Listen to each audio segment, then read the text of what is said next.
expresamos generosidad, estamos expresando verdad. Estamos dando a conocer también su verdad a través de la generosidad. Pero ¿cuál es el problema de la verdad? Que a veces se encuentra con la mentira. Entonces, la mentira arraigada en nosotros dice que todo lo que es generosidad está relacionado con dinero, está relacionado con servicio, y la realidad es que cuando nosotros expresamos generosidad estamos hablando de la cruz, porque la cruz fue la generosidad manifiesta del Padre. No hay generosidad mayor que entregar un hijo, y el Padre expresó esa generosidad en la cruz, y cada vez que nosotros expresamos generosidad en algún formato, estamos dando a conocer el sacrificio de la cruz. Le estamos diciendo a todo lo creado que la cruz venció, que Cristo en la cruz venció, que el Padre fue tan generoso que produjo esa victoria, en donde esa victoria quiera ser manifiesta, ¿sí? Él decidió ya manifestar esa victoria en nosotros. O sea que nosotros somos parte de la victoria de Dios. Con cada uno de nosotros Dios celebró la victoria. Tenemos como que la obligación de Dios era darnos vida, y como que es una obligación. Y como que Dios tiene la obligación de amarnos, como que Dios tiene la obligación de darnos cosas, como que Dios tiene la obligación de hacernos entender. Dios tiene todas las obligaciones.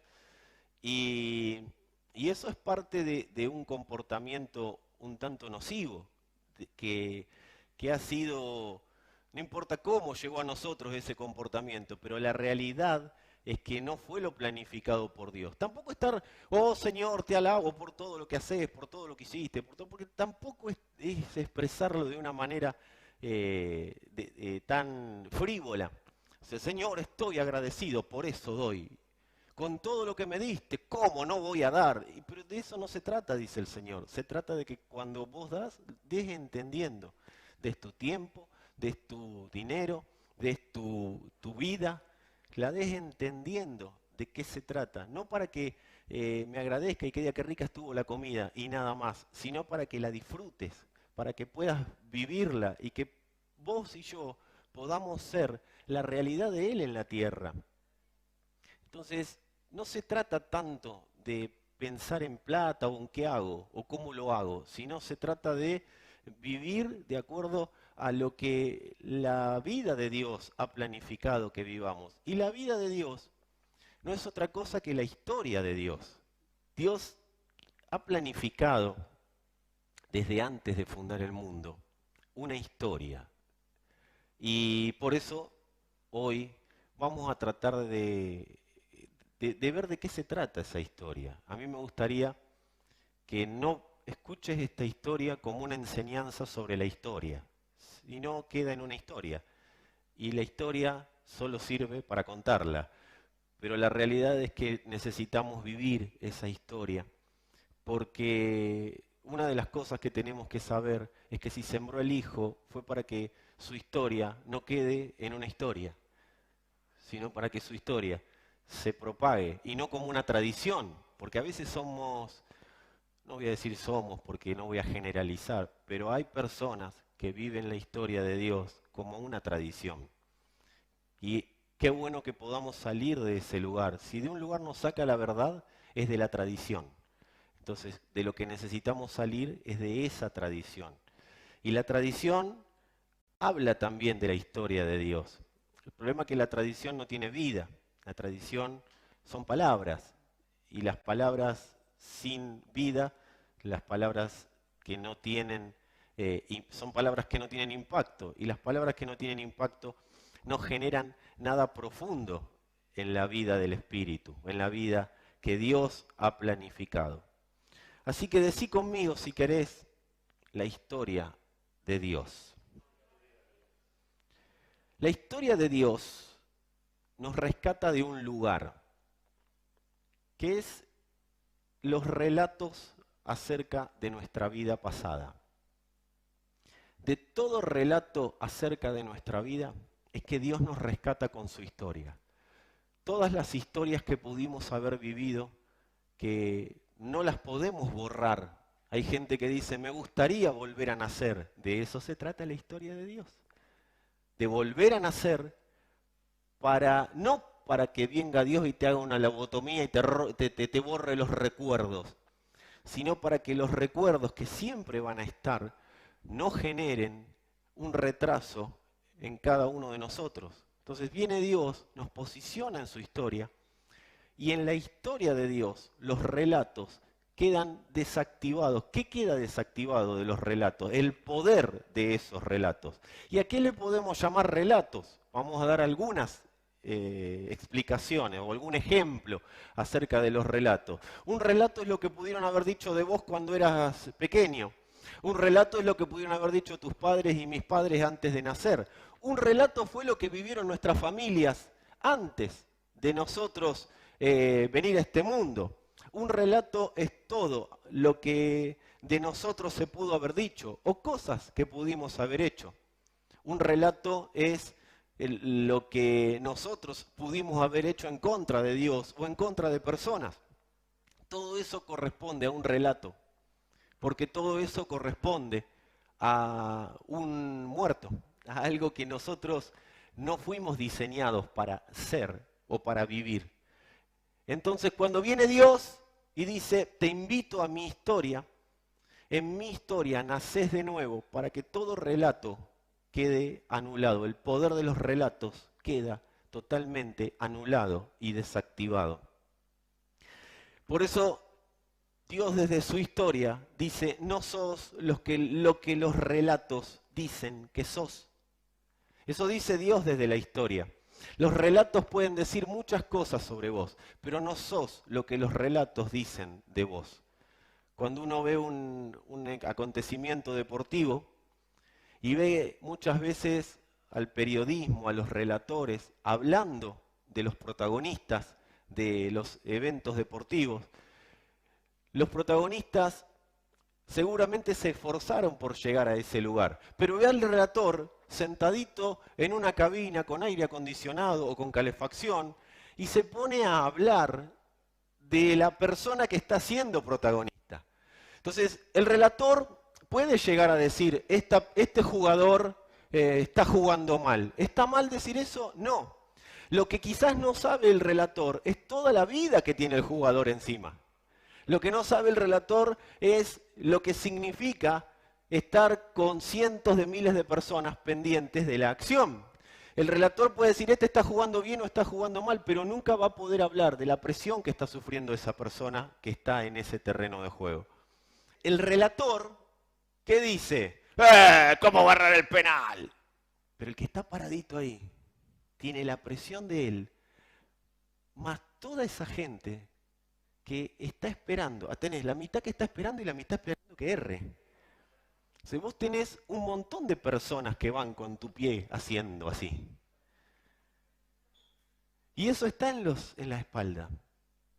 Dicen los que saben de neurociencia, ¿sí?, que cuando una persona está, o cuando un jugador está posicionado como ídolo, la presión sobre él es superior a cuando no era ídolo. De hecho, cuando los jugadores no están preparados emocionalmente aún, por eso, el pibe tiene 20 años, ¿cómo no va a correr un pibe de 20 años? Claro, porque cuando el jugador no está preparado aún para soportar la presión de ser ídolo, ese mismo jugador, antes de ser reconocido, capaz que pateaba 150 penales y hacía 151.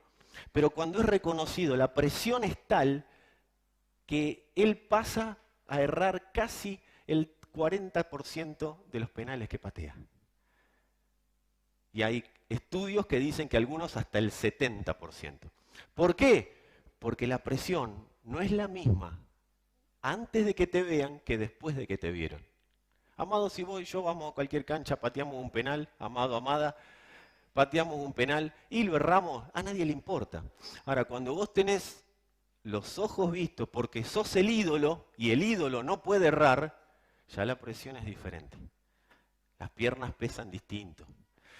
Ahora, el relator lo único que juzga es, ¿pateó bien? ¿Pateó mal? qué desastre, qué bueno. Habitualmente tenemos la concepción más profunda de relato que de verdad vivida. Entonces, amados, cuando hay presión, ahí es donde se nota si tengo verdad vivida o tengo relato. Ahora viene Dios y dice, te voy a sacar la presión. Vos no sos lo que todo lo que relata alrededor tuyo dice que sos. Vos mirá una sola cosa, lo que yo digo que sos. Porque si vos lográs mirar lo que yo digo que sos, solamente vas a tener puestos los ojos donde yo necesito que los tengas. Vas a poder vivir en mi prioridad. Entonces toda presión se te va a caer.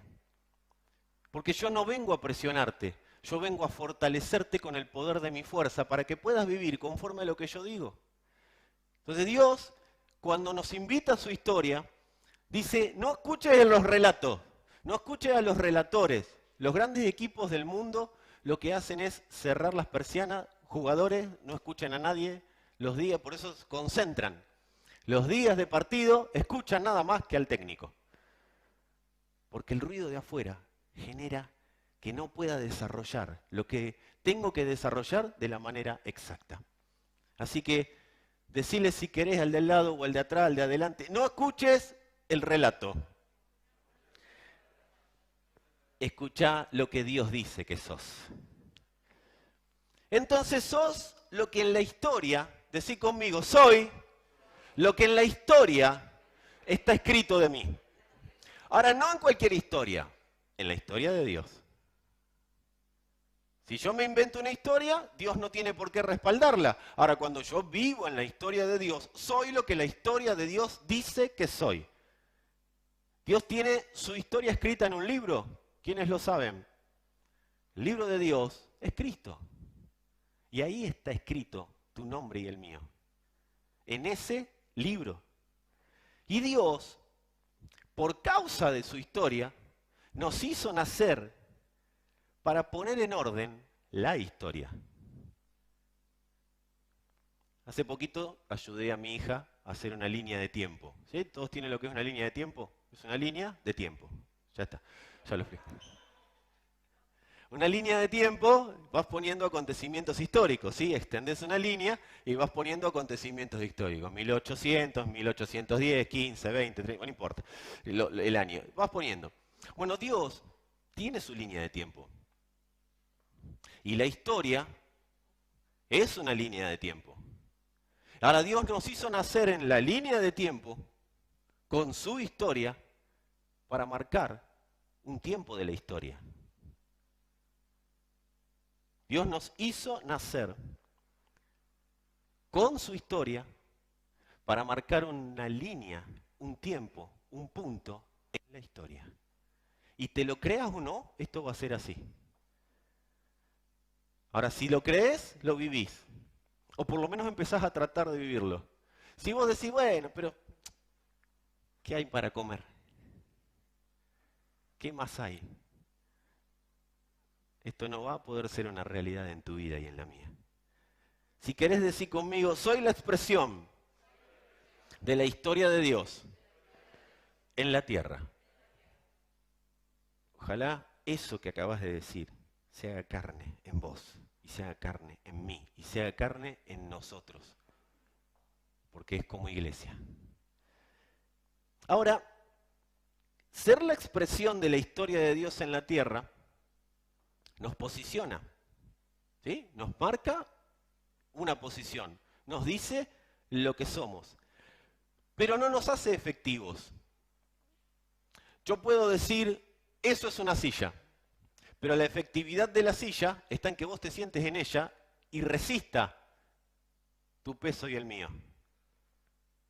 Eso es la efectividad de todo lo que está creado, que para lo que se creó, cumpla la función. Yo le puedo decir a la silla, sos silla, y la silla dice, sí, ya sé, soy silla. Pero su efectividad está en ejercer como silla. Entonces Dios me posicionó en la historia, pero para que ejerza la historia. No para que lo sepa, porque para saberlo, eso lo puede saber cualquiera. Pero a los hijos les da, además de saberlo, vivirlo. Entonces la posición es una cosa, pero la efectividad es algo totalmente diferente. La posición la dio Dios, la efectividad corresponde a mi intencionalidad, a que yo sea intencional con lo que Dios dijo. Lo que nos da plenitud es ser efectivos, no saber dónde estamos. Yo puedo decir qué lindo el parlante negro, pero la efectividad, la plenitud del parlante, lo da que el parlante sea efectivo, no que el parlante sepa que es un parlante. ¿Y cuándo sabemos que es efectivo? Cuando prendemos la consola, cuando hablamos por micrófono y sale lo que tiene que salir por ahí. Ahí el parlante se siente pleno. Estoy viviendo como parlante. Oremos por el parlante. Amados, seremos tan plenos como exactos para establecer la historia de Dios. Nuestra plenitud está en que vivamos para establecer la historia de Dios. Por eso, cuando no vivimos esa historia, nuestro conocimiento, nuestro entendimiento, todo nuestro ser se embota. Empezamos a estar desvariando y empezamos a vivir conforme a un relato paralelo. Yo puedo decir que soy alguien importante para Dios, pero si eso no se lleva a la práctica, lo sé yo nada más. Yo puedo decir que soy el 10 de Boca, porque me pongo la camiseta un domingo para ir a jugar con los muchachos al Parque Camet. Pero Boca no está ni enterado de que yo existo. ¿Cómo? ¿Dios no está enterado de que existo? Sí, Dios está enterado, pero el problema es que el diseño que Dios planificó no se está efectivizando. Y si no se efectiviza, yo estoy desactivando lo que de la historia de Dios tengo que dar en esta tierra. Así que, ¿y qué pasa cuando eso pasa? ¿Qué pasa cuando pasa? Cuando pasa, yo pierdo plenitud. Y ahí empezamos a, no tengo ganas, me cuesta, me duele, ay, la verdad que esto de estar, no estar, hay que congregarse, ir acá, ir allá, hacer, no. Porque empezamos a perder plenitud. Porque la plenitud está en que sea lo que Dios dijo y haga conforme a lo que Dios planificó. No en que solamente me posicione como alguien importante para Dios. Dios nunca se va a revelar más de lo que estemos dispuestos a manifestar de Él. Para establecer la historia de Dios, lo primero que debemos saber es de qué se trata la historia, ¿o no? Está muy lindo. Señor, tu historia, pero tenemos que saber de qué se trata la historia de Dios. Yo tengo que saber de qué se trata la historia para comprar el libro. Por eso todo libro tiene un prólogo, o más que un prólogo, tiene una explicación. Vos agarras un libro, lo das vuelta, y ahí te dice todo de qué se trata el libro, ¿o no? ¿Sí? ¿Por qué? Porque vos tenés que saber de qué se trata para comprarlo. Salvo que alguien te lo recomiende tan bien que vos, ¿dónde está el libro? Bueno, de eso se trataría, vivir la historia de Dios. Recomendarla de tal manera que la gente no tenga que andar preguntando, la ve en mí. Por eso somos cartas leídas. Pero eso es para otra prédica, no es para hoy. La historia de Dios, no la mía, no la que creí, no la del relato, la historia de Dios es la historia de un padre que manifiesta su gobierno a través del Hijo. Esa es la historia de Dios. Desde el principio hasta el final, la historia de Dios es un padre manifestando el gobierno a través de un hijo. De eso se trata la historia de Dios. No es la historia pidiendo, o mejor dicho, la historia de Dios o la historia de alguien pidiendo por favor que lo escuchen, que le crean, que le den una oportunidad. Dale una oportunidad al Señor. Eso pervierte la historia de Dios. Eso es puro relato sobre la historia de Dios. Dios no necesita que nosotros le demos una oportunidad. Él nos dio una oportunidad a nosotros. La historia de Dios no es Dios mendigando amor. Ay, dale, dale, amame, por favor, amame, hijito. No, no, no, la historia de Dios es, yo los amé, les di mi amor y ahora ustedes me aman. Y el que me ama es el que guarda mis mandamientos. ¿Cuáles son mis mandamientos? No, los 10. Los 10 ya los cumplió el Hijo. Los mandamientos son todas las palabras que salen de la boca de Dios. Lo que Dios me manda a hacer, eso hago. Y ahí muestro su amor. Así que la historia de Dios no es la historia de alguien pidiendo por favor que lo escuchen. Es la historia de un padre que convoca a los hombres para vivir por y para su hijo. ¿Quiénes de acá quieren vivir la historia de Dios? Vivir la historia de Dios es vivir bajo el gobierno de Dios para expresar el gobierno de Dios. Y eso solo puede hacerse en el Hijo. Y por vivir por y para su Hijo, Dios nos llama hijos. Dios no tiene el Hijo y otros hijos. Por vivir por y para su Hijo, Dios nos llama hijos. Amados, todo nuestro cuerpo está diseñado para funcionar de manera integral. ¿Qué significa funcionar de manera integral? Todo está interconectado entre sí para una sola cosa, que la vida continúe. ¿Qué ha logrado hacer el sistema mundial, incluida la religión? Hacer que funcionemos separados, que nuestro pensamiento esté dividido. Y esto empezó desde que a la Biblia le pusieron versículos. Lograron dividir lo que Dios hizo integral. Dios hizo todo uno para que funcione según uno. El problema fue que cuando le pusieron versículos a ese uno, lo fragmentaron y aparecieron las denominaciones, aparecieron las maneras de pensar humanas. Entonces, ¿eso qué generaron? Que lo que fue diseñado para vivir como uno, nuestro cuerpo tiene la obligación de obedecer a uno. Porque ahora, cuando al cuerpo le dice, no, no, porque son más de uno, el cuerpo no sabe a quién obedecer. ¿Soy claro? ¿Me hago entender? Le damos un doble mensaje. Por eso tenemos que entender que la historia de Dios no son varias historias. No es la historia de Vicky, la historia de Sandra, la historia de Valeria. No, no, no. La historia de Dios es una. Cuando nosotros no vivimos la historia de Dios y queremos que Dios viva en nuestra historia, se fragmenta la historia de Dios. Porque Dios no tiene muchos hijos, Dios tiene un hijo. Porque si Dios tendría muchos hijos, tiene muchas historias, pero Dios tiene una sola historia. Y no cierren la persiana porque ahora se los voy a explicar, ¿sí? ¿Cómo que Dios no tiene? ¿Cómo no soy hijo de Dios? Sí, sos hijo de Dios, pero ahora te lo explico, hijo de Dios, amado. Dios a todo el que vive para su hijo, lo llama hijo. ¿Y qué le dio Dios a los hijos? Su porción de gobierno, la misma autoridad que le dio al hijo, siempre y cuando los hijos estén en el hijo. La historia de Dios está escrita en el hijo, la leen los hijos que conforman su iglesia. O sea, Dios le escondió la historia a todas las generaciones anteriores a la cruz para revelársela a la iglesia. Cuando Dios revela al Hijo, revela su historia, abre el libro.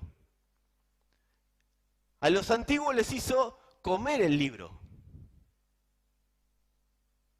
A nosotros nos abrió el libro para que comamos del libro. A los antiguos se los comete el libro. A nosotros nos abre el libro y nos permite comer del libro. La iglesia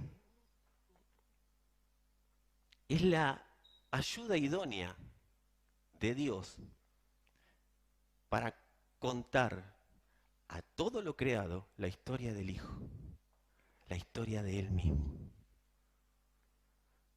La iglesia es la ayuda idónea de Dios para que Cristo sea expresado en la tierra. Por eso, todo lo que está en Cristo, y acá les voy a pedir que seamos integrales, que no se disperse el cerebro, todo lo que está en Cristo tiene que tener formato de iglesia.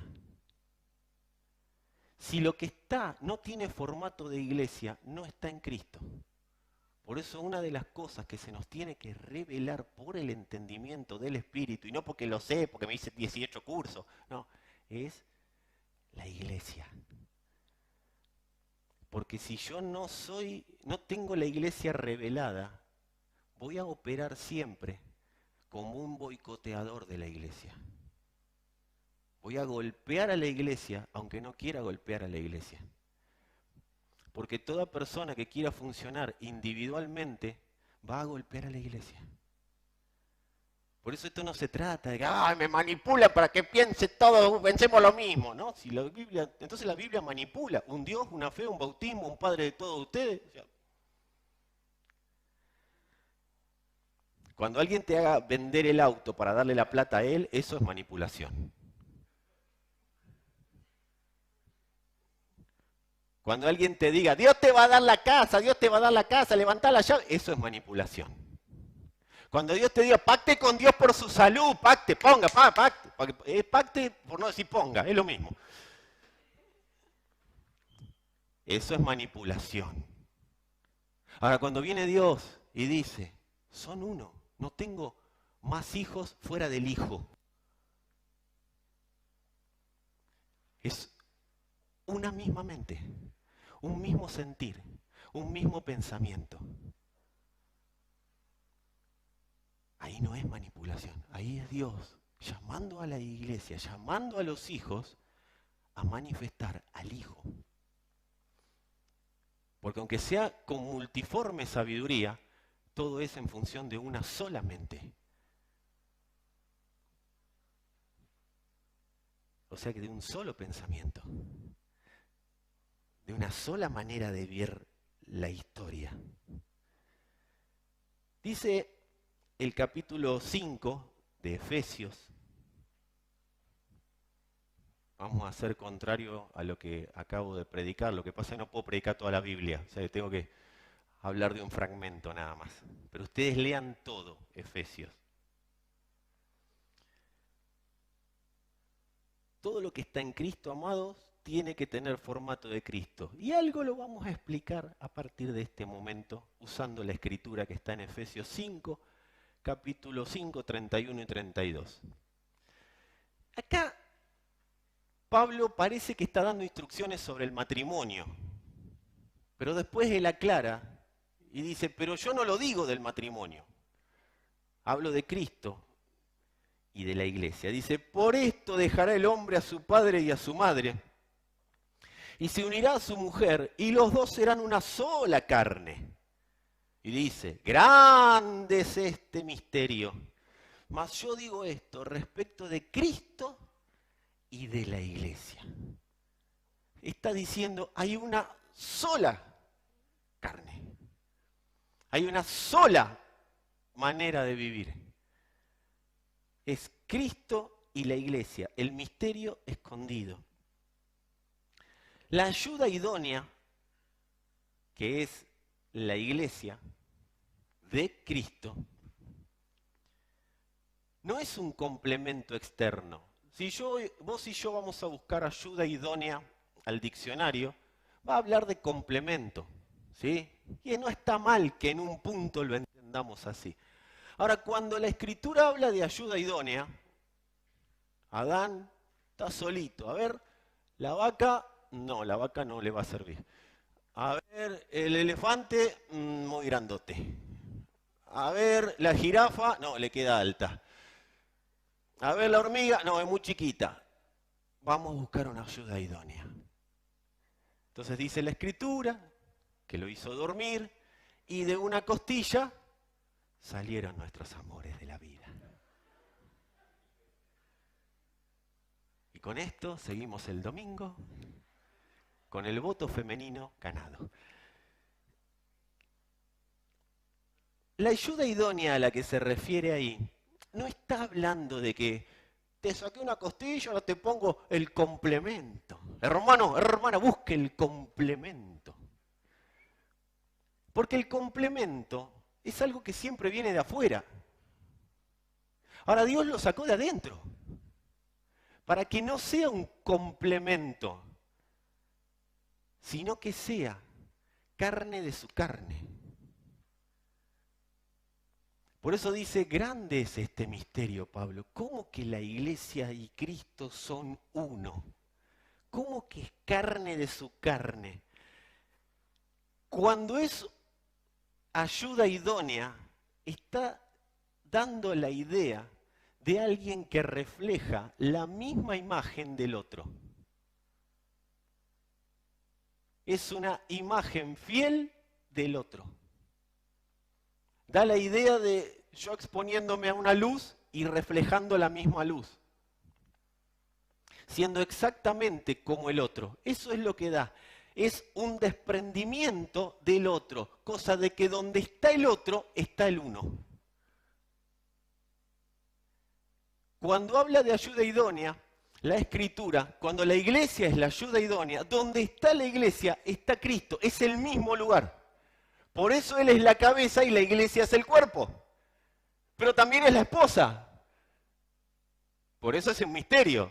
Porque si te lo pones a analizar, estamos todos locos. Lo estamos, pero es otro tema que charlaremos en otro momento. Esto está hablando de que cuando uno está en un lugar, es como si estuviera el otro. Por esto está explicando orar en el nombre del Señor. Oren en mi nombre, porque donde estén ustedes expresando mi historia, ahí voy a estar yo. 2 o más reunidos en mi nombre están hablando de mi historia, entonces estoy yo. Es como si yo estuviera ahí. Por eso dice, ya no son 2, sino que son 1. Aunque el otro esté a 10.000 kilómetros, el otro es como 1. Cuando Dios dice que creó a Adán a imagen y semejanza, no está hablando de Adán hombre. Está hablando de Adán hombre y de Adán mujer, o sea, de Eva. Porque eran una sola carne. Por más que después hay 2 géneros, pero eran uno. Cuando Dios decía Adán, iban los 2. Porque ya desde el principio, estando adentro, iban los 2. Cuando salió, iban los 2. Por eso el problema fue cuando Eva quedó sola. Y entonces la Escritura dice, eran hechos a imagen y semejanza. ¿Para qué? Para reflejar el gobierno de Dios en la tierra. Eran administradores de lo de Dios como si fueran Dios. Esa era la idea de Adán y Eva, y esa es la idea de Dios con la iglesia. Administrar lo de Dios como si fuéramos Dios. ¿Cuál fue la propuesta de la serpiente? Sean dioses. Pero es un poco más profunda. Gobiernen lo de Dios sin Dios. Corramos a Dios de la escena y gobiernen lo de Dios sin Dios. Cuando la serpiente logra que gobernemos lo de Dios sin Dios, la serpiente gobierna. Porque no fuimos diseñados para gobernar nada por nosotros mismos.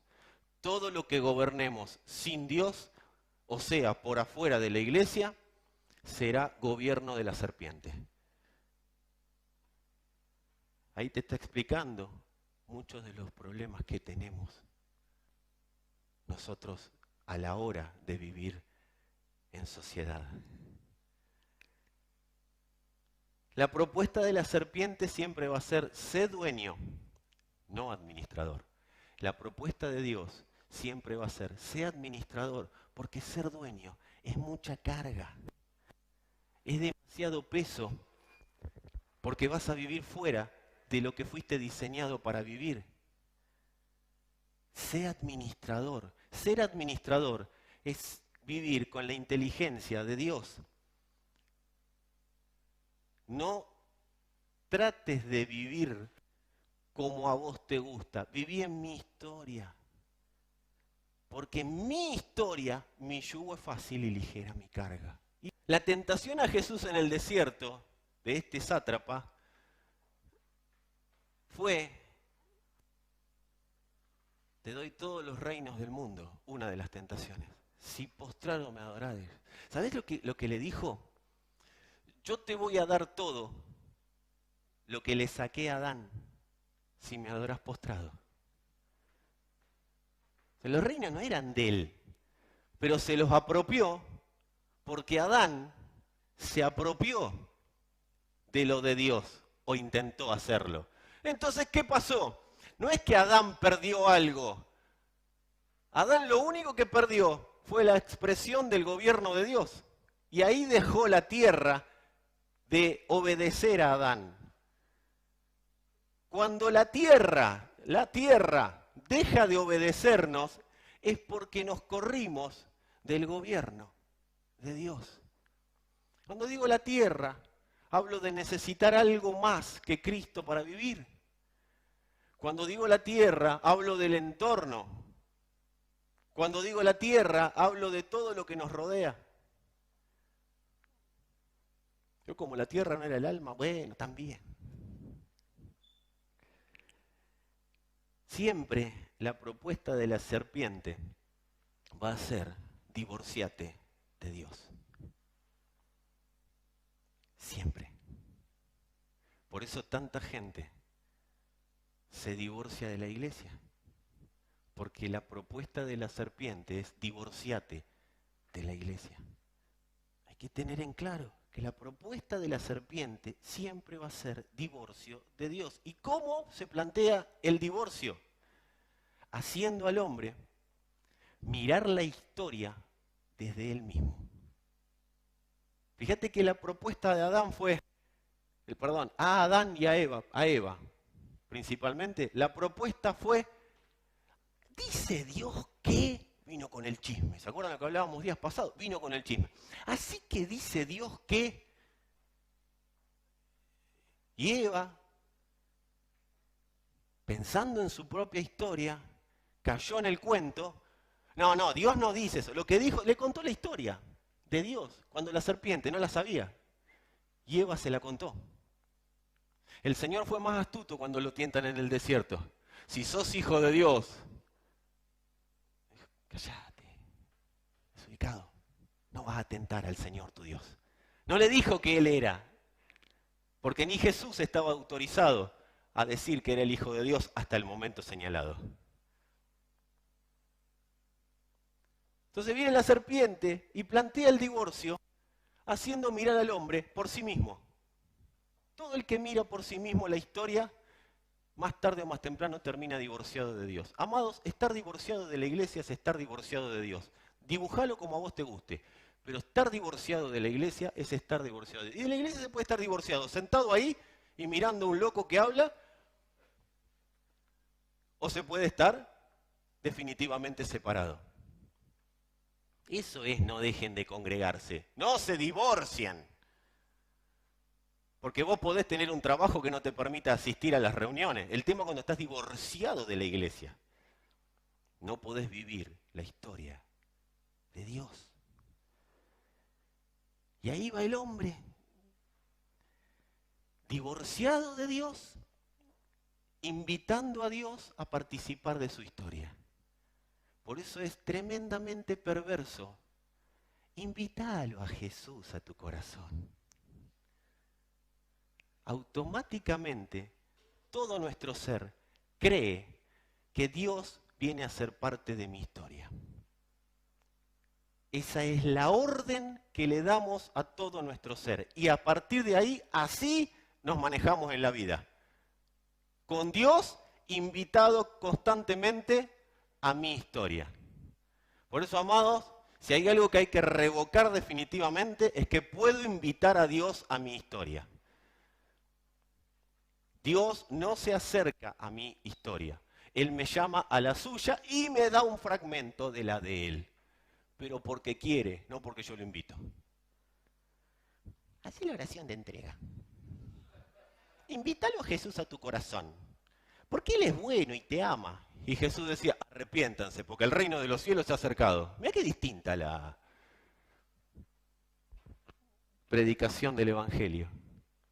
Que era arrepentirse, metanoia, cambien de pensamiento, dejen de pensar en su historia y piensen en la historia de Dios. Dejen de hablar de relatos y métanse en su historia. Lo que detiene la manifestación de la historia de Dios en nuestras vidas, o desde nuestras vidas, es seguir invitando a Dios a nuestra historia. ¿Y cómo seguimos invitando a Dios a nuestra historia? Señor, soluciona este problema. Señor, bendecí mis caminos. Señor, hoy arranca el día, que sea un día en el cual vos guíes mis pasos. Dios dice, yo ya hice la historia, lo que tenés que hacer es pedirme que te muestre por dónde caminar. No que yo me sume a tus pasos, sino vos, fíjate lo que yo ya planifiqué para este día. Eso hace que la historia de Dios se active. Lo que detiene la manifestación de la historia de Dios es que yo quiera que Dios bendiga mi historia. ¿Y ahora cómo oro? Bueno, empecemos a aprender. Como dijo Carlos recién, estamos aprendiendo. Pero porque estemos aprendiendo no va a ser que yo no lo pueda decir. La verdad hay que contarla completa. No podemos contarla fraccionada. La verdad es la verdad. El problema que tenemos para vivir la historia de Dios, amados, es que hay todo un sistema interno y externo, incluido el sistema religioso interno y externo, que plantea la historia desde nosotros. Entonces me enojé. ¿Viste? Somos así medio a veces los evangélicos. No me gustó y me enojé. ¿Pero te enojaste porque te hablaron de su historia o te enojaste porque no te gusta que cuando te hablaron de su historia te digan que tenés que corregir cosas para vivir en su historia? Decí conmigo si querés, nosotros no somos la historia, somos parte de la historia de Dios. Y yo te voy a decir algo, conviene ser parte y no ser la historia. Conviene. Primeramente porque Dios no habla desde nuestra historia. Dios no relata nuestra historia. ¿Pero qué? ¿Dios no se compadece de mí? Sí. Por eso te llamó a su historia, para que no vivas sufriendo emocionalmente en la tuya y yo no viva sufriendo emocionalmente en la mía, para que gobierne sobre la emoción, para que no necesite nada, para que la emoción no me siga derribando. Dios me llama. Amados, necesitamos fortalecernos en la verdad. Y en tanto y en cuanto sigamos hablando de lechita, no vamos a poder estar fortalecidos. Porque un niño puede tomar la leche y está muy bien y va a ser fortalecido, pero en determinado momento tiene que comer sólido porque con la leche no alcanza. Y es bueno en el principio sentirme contenido en mi historia. Eso es bueno en el principio, pero tiene que haber un momento que yo dé un paso más. Que deje de enojarme con todo el mundo porque me corrigen. Porque Dios al que ama, disciplina. El día que Dios no te discipline no es porque no te ama, sino porque ya vos estás tan enamorado de vos mismo que decidiste dejar de escuchar a Dios para que te enfoque en su historia. Pero Dios ama tanto que pudiendo seguir siendo Dios y pudiendo el Hijo seguir siendo el Rey, decidió despojarse de sus vestiduras y venir a habitar entre nosotros para ser el árbitro entre Dios y nosotros, para que podamos entender la historia del Padre. Amado, Dios era feliz con el Hijo. ¿Para qué se iba a romper la cabeza con todos nosotros una manga de cabezones? Sin embargo, nos convocó a su historia y ahí manifestó su amor.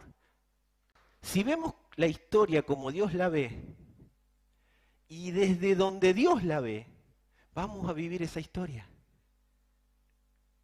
Por eso es bueno que podamos saber de qué se trata esta historia, porque desde esa historia es de donde habla Dios.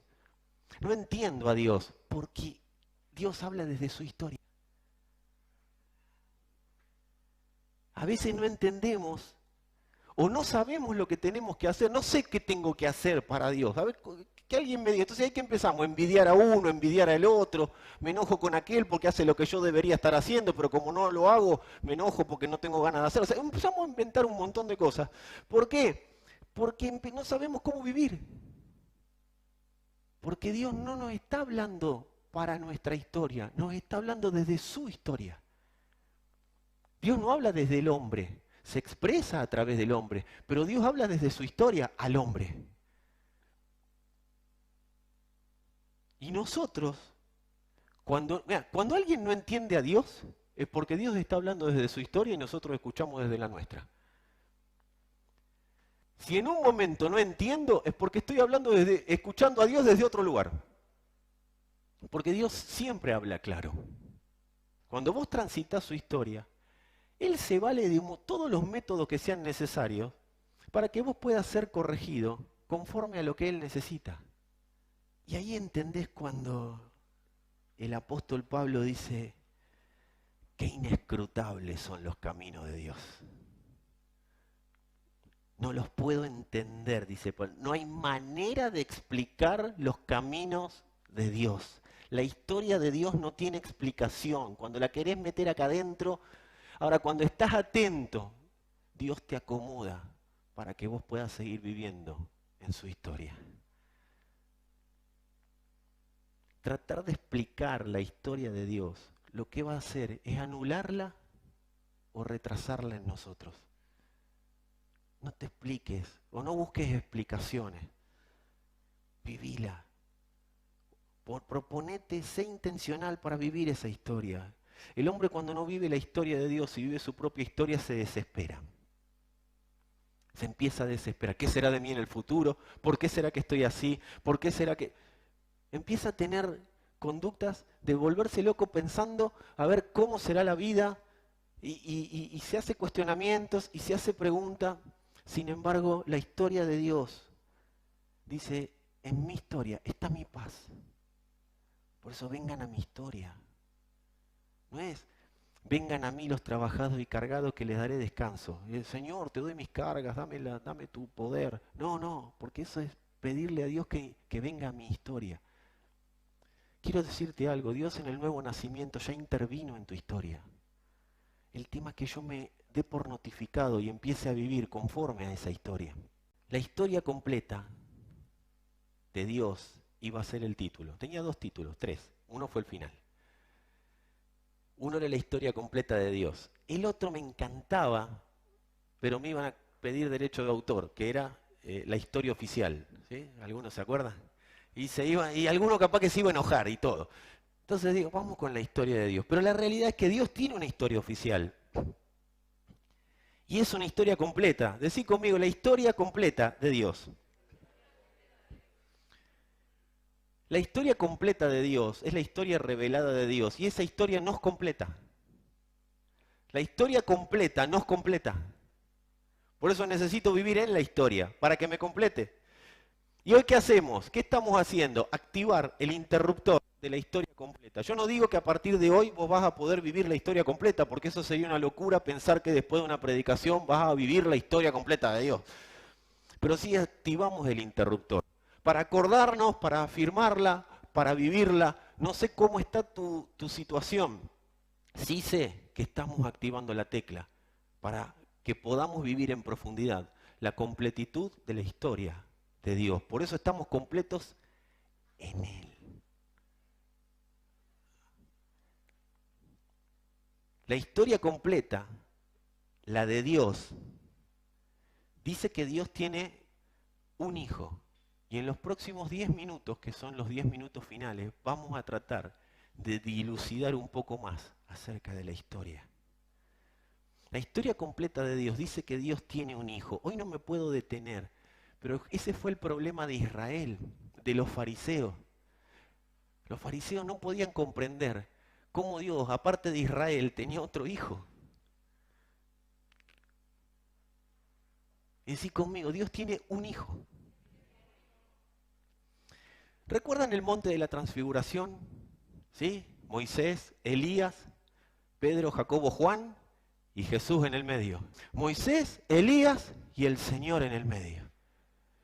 Y ahí Dios empieza a revelar la historia. Porque dice, ¿lo ven a Moisés? ¿Lo ven a Elías? Esos son parte del relato a partir de hoy. Porque Él es mi hijo, en quien tengo complacencia. Israel no era mi hijo, Él es mi hijo. Y ahí empezó a revelar. El relato decía, Israel es el hijo de Dios. Y Dios dice, no, este es mi hijo. Este es mi hijo amado, en quien tengo complacencia. No los agarró a Pedro, Jacobo y Juan y les dijo, ustedes también son mis hijos. No, este es mi hijo. Y todavía están esperando que les diga, ¿por qué si Dios dice que yo soy hijo de Él, vos me hablás de que no soy? No dije que no sos hijo. Dije que sos hijo si estás en el Hijo.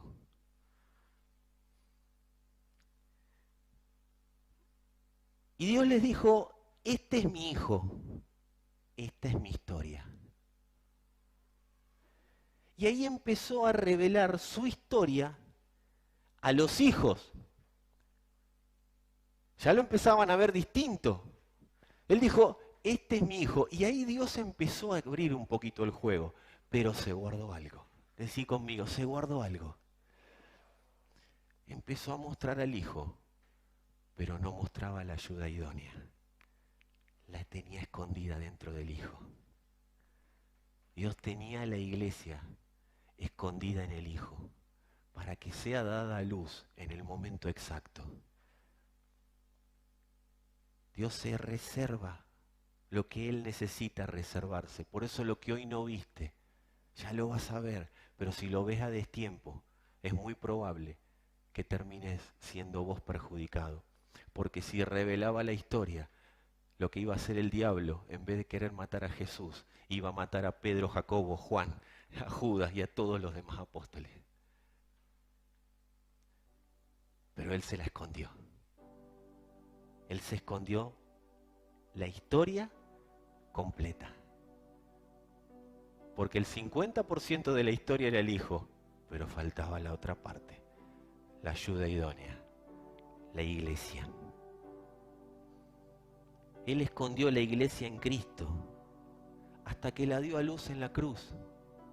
Por eso dice que fuimos nacidos por la palabra de verdad. ¿Dónde? En la cruz nacimos. Yo soy hijo de Eduardo y Lidia, Dios los tenga en la gloria. Soy hijo de la cruz. Soy hijo de Cristo, nacido en una cruz. Yo no nací en el policlínico de Capital.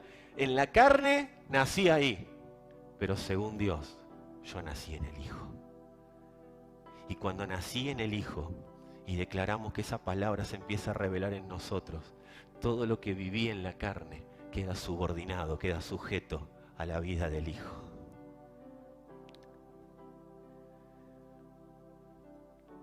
Por eso no se trata tanto de ser hijos. ¡Ay, yo soy hijo de Dios! Yo hace poco escuché, sos rey y sacerdote. La Biblia nunca habla de reyes y sacerdotes. Dice un reino de sacerdotes. Lo otro fue invento de una traducción mal hecha. Si hay 10 traducciones que dicen una cosa y otra que dice otra, ¿con cuál te quedás? Dice, somos un reino de sacerdotes para Dios, administradores de lo de Dios para devolvérselo a Él. Por eso no se trata tanto de ser hijos, sino de saber para qué soy hijo. ¡Oh, yo soy hijo de Dios! ¿Para qué? ¿Cuál es el motivo por el que soy hijo de Dios? Porque si eso queda en un título muy lindo. Yo soy abogado. ¿Ejercés? No, pero soy abogado. ¿Para qué querés ser abogado si no ejercés? ¿Cómo se ejerce el ministerio del hijo? ¿Alguna vez te lo preguntaste? Qué bueno que viniste a esta reunión si no te lo preguntaste nunca. Porque si Dios me hizo hijo y yo no le pregunté nunca para qué soy hijo, tengo un tremendo problema, porque no sé para qué vivo. Vivo para ser hijo. Y encima me hice evangélico. Una vez escuché a uno que dijo, me lo dijo a mí, yo soy evangélico, pentecostal hasta los tuétanos. ¡Wow! Yo soy ciurcilo hasta la médula, le dije, ahí nomás. Somos hijos, decí conmigo, somos hijos formando la ayuda idónea. Para eso somos hijos, para formar la ayuda idónea de Cristo. Dios forma mi vida y forma mi familia a la medida de la ayuda idónea, o sea, a la medida de la iglesia, porque todo lo que me rodea tiene que tener formato de iglesia para poder expresar la historia de Dios. Todo lo que Dios mira, lo mira para que tenga formato de iglesia, porque esa es la ayuda idónea. Somos hijos para formar la ayuda idónea. La medida de historia de Dios será establecida como iglesia. Dios está formando al Hijo en nosotros a través de la obra del Espíritu, y esa es la transformación, pero no en el formato de Cristo, el de pelo largo y el de Hollywood. Dios está formando al Hijo en nosotros en el formato de iglesia. No nos forma para que seamos buenos y correctos hijos de Dios. Nos forma para que seamos un correlato de Él en la tierra.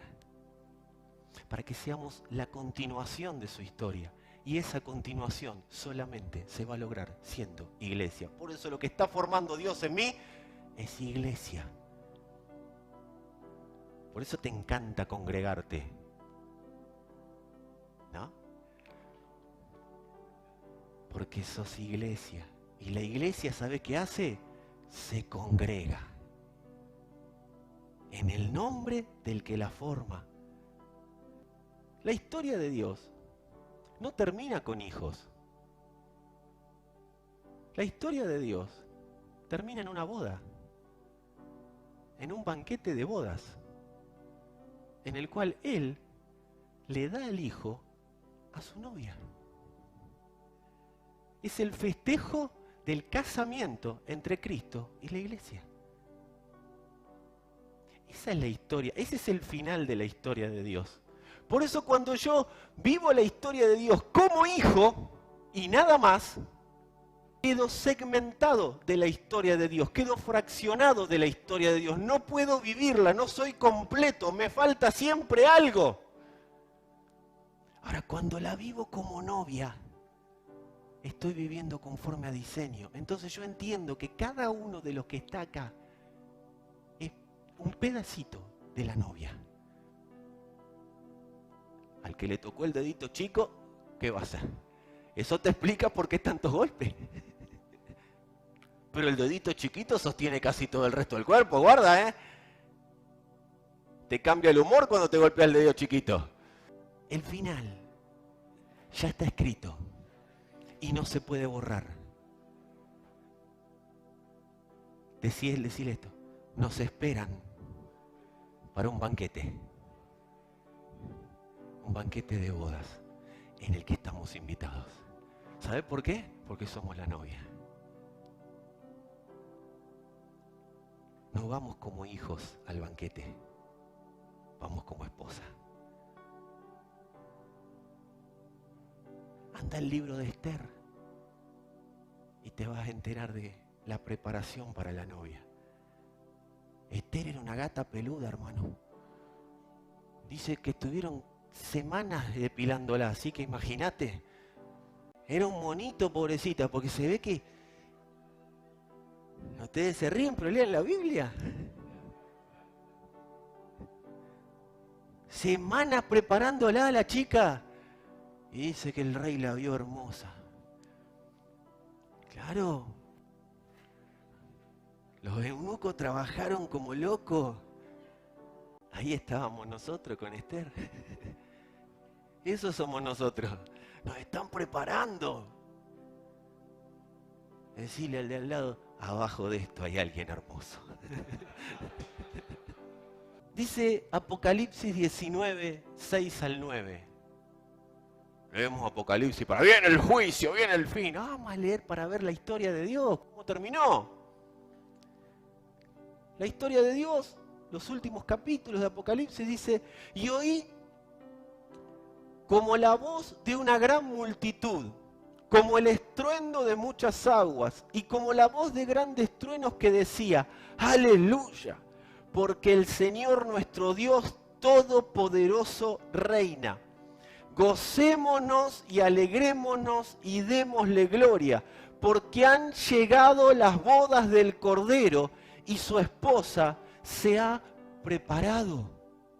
Y dice, y a ella se le ha concedido que se vista de lino fino, limpio y resplandeciente, porque, y acá viene la prueba, y la tienen ahí, porque el lino fino es las acciones justas de los santos.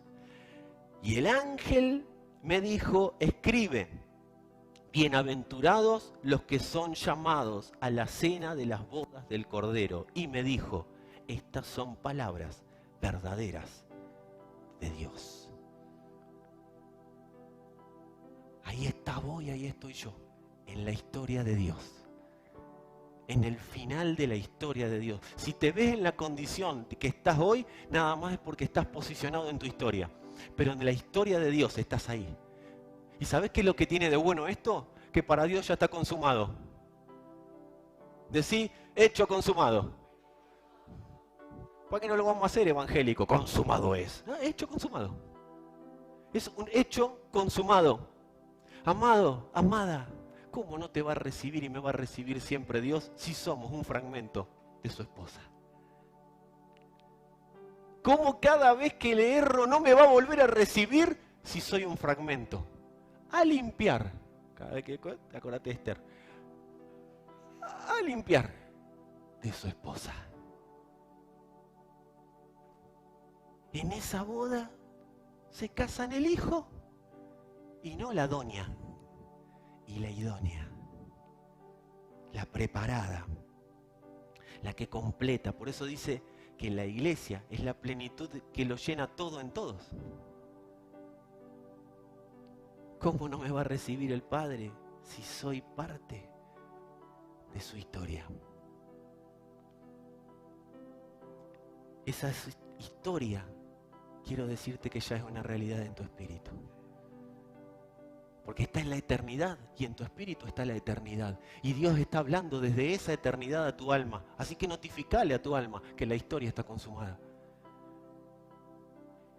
Dios le habla a la ayuda idónea del Hijo desde el final de la historia. Dios habla desde ahí. Dios no habla desde lo que hiciste antes de ayer. Dios habla desde ahí y te dice, lo que hiciste antes de ayer, levántate y vení a caminar. Porque te estoy preparando. Eso es parte del entrenamiento. Amado, en el entrenamiento está permitido fallar. ¿Cuántos lo saben? El entrenamiento es para fallar. El entrenamiento no es para ser perfecto en el entrenamiento. A veces vivimos en los entrenamientos. Entrenamiento es para dar lo máximo. Y si me equivoco, es entrenamiento. Puedo errar goles en el entrenamiento.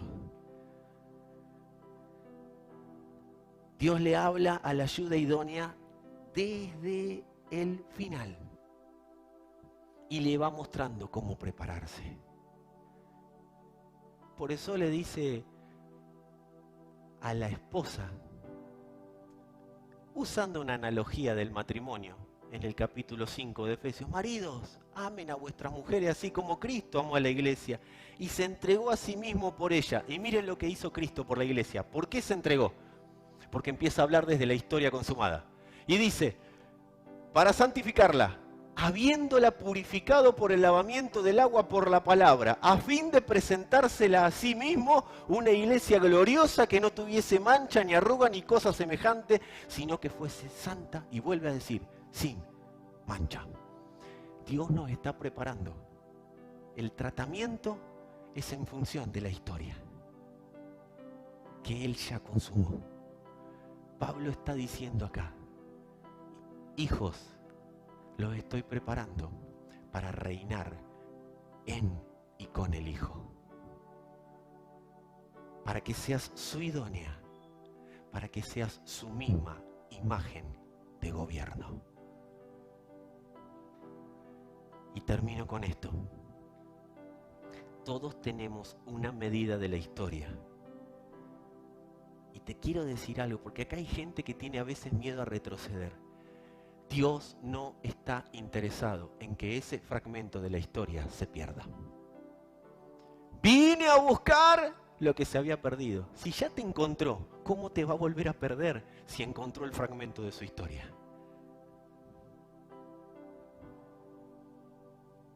Amado, que cuando nos vayamos de este mundo, sea sin negar la historia.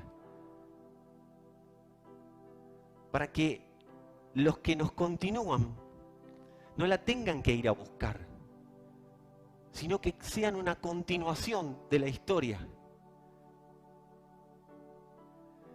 Los que nos siguen después, hijos espirituales, sean una continuación de la historia. No sea que ellos tengan que andar buscando otra vez la historia. Cuando se dé la medida de historia que tenemos que dar, la que está acordada con el Hijo, entre el Padre y el Hijo, como iglesia, iremos allá a esperar a la iglesia. Hay una medida acordada. Y esa no nos corresponde saberla, sino que sigamos disfrutando de la historia. La historia de Dios está escrita y está pasando. ¿Sabés dónde está pasando? En vos. Nuestra única función en todo esto es continuar con el viaje. Es nuestra única función. Por eso el Señor dice, como ya escribí la historia, no borraré tu nombre del libro de la vida. No borraré tu nombre de la historia. Por eso dice, al que venciere, lo haré participar. Y le da una serie de cosas, porque a varias maneras hay de vencer. Pero todas las recompensas tienen que ver con ser parte de la historia de Dios en la tierra. Gracias por estar acá hoy. Que podamos disfrutar de esta historia, que podamos vivir esta historia y que podamos orar en función de que cada día nos sea más revelada esta historia. Sometamos todo a la revelación de su historia. Los conflictos, las situaciones personales. No llamemos a Dios a que intervenga. Porque si estamos en su historia, ahí sí Dios tiene la obligación de intervenir. Todo lo que hoy no es parte de su historia, te invito a meterlo en esa historia.